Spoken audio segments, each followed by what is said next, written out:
Minister without portfolio in the Ministry of Economic Growth and Job Creation, Darrell Vaz, is denying that he recently breached security protocols at the Sangster International Airport in St. James. A letter of complaint against Mr. Vaz, purportedly written by a superintendent of police in St. James, has been circulating on social media that he breached airport security. Here's more in this report.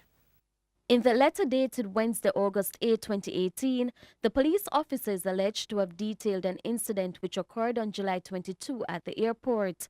It stated Minister without portfolio in the Ministry of Economic Growth and Job Creation, Darrell Vaz, refused to have the licensed firearm of his relative inspected by the police in keeping with a standard operating procedure.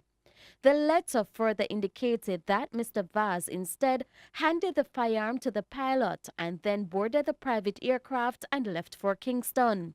However, 2 days after the letter was written, Mr. Vaz issued a statement arguing that on the day in question, he was advised by a port security officer that they could not board the aircraft with the firearm. He says he advised the port security officer that on his many flights from Montego Bay and Kingston, he has handed over the firearm to the pilot, which represented compliance with the standard operating procedure. He says the officer informed him that the protocol was unknown to her and called a supervisor. Mr. Vaz says the firearm was then handed over to the pilot in their presence. He says at no time were the police called. Mr. Vaz says he has written to the police commissioner rejecting suggestions of a breach of protocol. Our news center has been informed that an investigation into the incident was conducted by airport security officials. No breach is reported to have been found.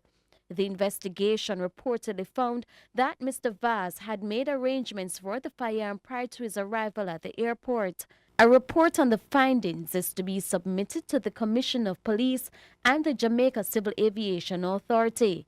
Mr. Vaz is questioning the police investigation. So what I don't understand is how the police would do an investigation without speaking or referring to the MBJ, which is the responsible agency for the airport. Something is not right. I think that is what needs to be investigated. He's of the view that there's an attempt to destroy the government. I think the bigger issue is a dangerous precedent that has taken place over the last few weeks, where members of the Andrew Holness-led administration have been targeted with innuendos, lies, and fake news. And I think it's pointing to a trend where the political operatives realize that they have no validity and therefore are using this as an attempt to undermine the legitimacy of the government. Shamela Pullen, TVJ News.